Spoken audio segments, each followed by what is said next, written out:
그런 병원에서 심는 임플란트는 과연 안전할까요? 굉장히 문제가 많을 걸로 예상이 되는데요. 임플란트 수술을 진행하는 과정에서 이 신경관의 위치를 제대로 파악하지 못했거나 심지어는 끊어지게 될 경우에 증상이 발생할 수 있는데요. 수술 중이나 후에 증상을 발견하셨다면 즉시 그 임플란트를 제거하셔야 되고요.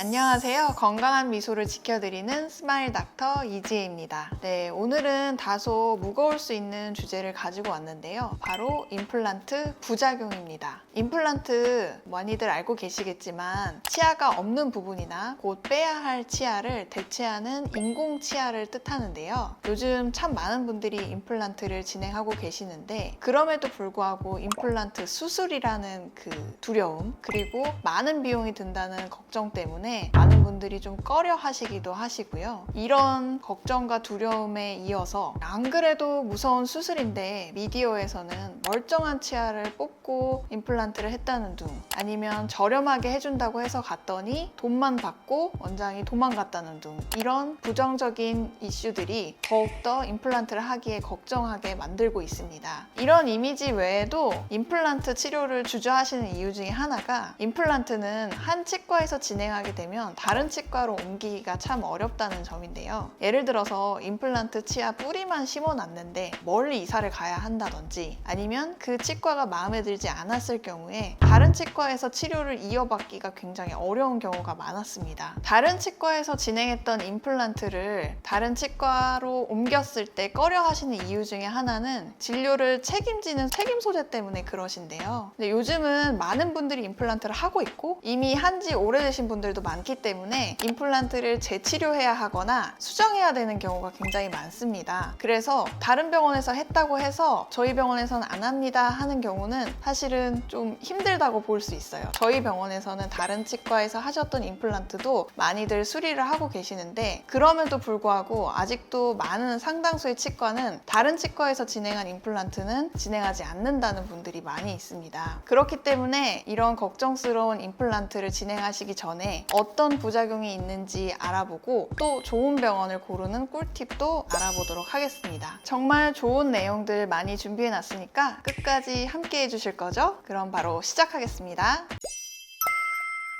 네, 임플란트 부작용 중에 첫 번째 다룰 내용은 바로 신경관 손상인데요. 주로 아래턱뼈, 하악을 진행할 때 많이 발생하게 됩니다. 아래턱뼈에는 하치조 신경관이라는 신경이 지나가고 있는데요. 이 하치조 신경은 아래턱과 하악 치아를 담당하는 신경이라고 보실 수 있습니다. 임플란트 수술을 진행하는 과정에서 이 신경관의 위치를 제대로 파악하지 못했거나 조작을 하는 과정에서 손상되거나 심지어는 끊어지게 될 경우에 신경관 손상 증상이 발생할 수 있는데요. 신경관 손상이 발생했을 때 나타나는 증상은 크게 4가지로 말씀드릴 수 있습니다. 첫 번째 증상으로는 마취가 안 풀린 듯한 느낌이 들거나 아예 감각이 없어지는 건데요. 아래턱과 아래 치아 그리고 턱 앞부분 이런 부위에 뭔가 마취가 안 풀린 듯한 느낌, 저림 증상 이런 것들이 나타나는 게 첫 번째 증상이고 두 번째로는 이게 심해질 경우에는 치아의 통증까지 느껴지기도 하고요. 그리고 세 번째로는 이상한 감각이 느껴지는 감각 이상 반응입니다. 화끈화끈하기도 하고 뭔가 바늘이나 핀으로 찌르는 듯한 느낌이 들기도 하기 때문에 어떤 분들은 벌레가 기어가는 느낌이 듭니다 라는 분들도 있어요.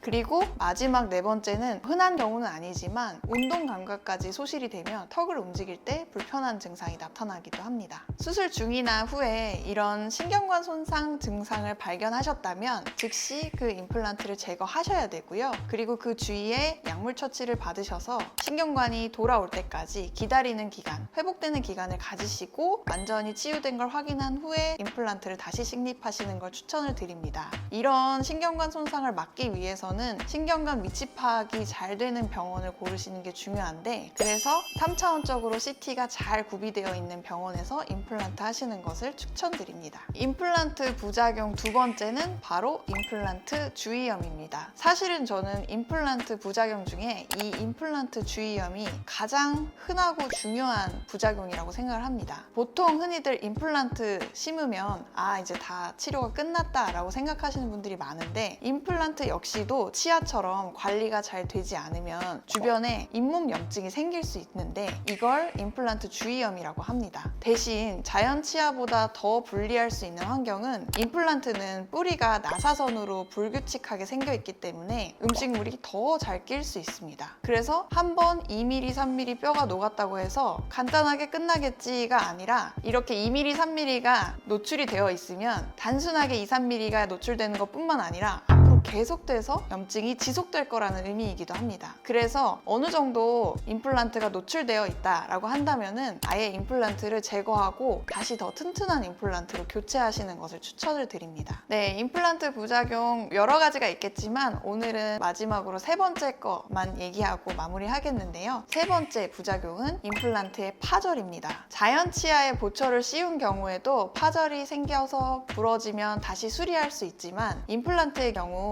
보철물뿐만 아니라 임플란트 뿌리, 픽스처 부위에 파절이 발생하게 되면 단순히 보철을 교체하는 것만으로는 불가능하고, 뿌리를 아예 다 빼고 다시 식립해야 되는 그 정도의 복잡한 시술이 생길 수 있습니다. 자연 치아의 경우 교합력을 강하게 받는 경우에도 발생할 수 있고, 그 외에도 임플란트가 식립 각도가 불리해서 비정상적인 힘을 받게 됐을 경우에도 파절이 발생할 가능성이 높기 때문에 이 수술 과정이나 진행 과정에서 문제점이 없었는지 검토해 볼 필요가 있습니다. 그렇기 때문에 좋은 병원을 고르는 것도 중요한 요인 중에 하나라고 볼 수 있습니다. 네, 지금까지 임플란트의 부작용에 대해서 알아봤는데요. 이런 부작용이 생기지 않게 하기 위한 방법으로는 좋은 병원을 잘 고르는 것도 중요하겠죠. 그래서 오늘은 좋은 병원을 잘 고르는 꿀팁도 알려드리려고 합니다. 제가 환자분들을 진료하다 보면 환자분들이 원하는 것들은 과잉 진료도 안 해야 되고, 싸고 진료비도 저렴하고, 그러면서 빨리 끝나고, 내원도 적게 하고, 붓기도 적어야 되고, 여러 가지 많은 것들을 원하시는데요. 그런 것들을 원하시고 찾는 거는 당연한 환자분의 권리인데, 여기에서 중요한 부분은 싸다고 다 좋은 건 아니라는 점입니다. 요즘은 인터넷 광고나 지면 광고에서 보면 저렴하게 임플란트 식립이 가능하다고 과대 광고를 하는 병원들이 굉장히 많이 있는데요. 그런 병원에서 심는 임플란트는 과연 안전할까요? 제가 봤을 때는 굉장히 문제가 많을 걸로 예상이 되는데요. 저렴하다고 해서 무조건 좋은 게 아니라 합리적이라는 측면에 맞춰서 고려해 주셔야 된다고 생각합니다. 재료를 너무 저렴하게 사용한다거나 수술 경험이 부족한 원장님에게 수술을 하게 한다면 초기 비용이 당연히 적게 들 수밖에 없겠죠. 그러면 과대 광고를 통해서 환자를 유입하고 나중에는 책임지지 않는 그런 현상들이 발생할 수 있기 때문에 좋은 병원, 좋은 재료를 쓰고 어느 정도 인정된 경력이 있는 원장님이 수술을 하는지 꼼꼼하게 따져보는 것이 중요합니다. 그래서 너무 싼 병원을 찾기보다는 좀 더 안전한 병원, 안전한 재료를 쓰고 안전한 수술 방법을 쓰는 병원을 합리적으로 찾는 것이 더 중요하다고 볼 수 있겠습니다. 요즘에는 인터넷에 정보도 많이 개방되어 있기 때문에 병원에 관련된 정보를 많이 찾아보시고 검사를 받으러 가시는 게 중요하다고 생각하는데요. 꼼꼼히 잘 따져보시고 좋은 병원에서 좋은 진료 받으실 수 있기를 바라겠습니다.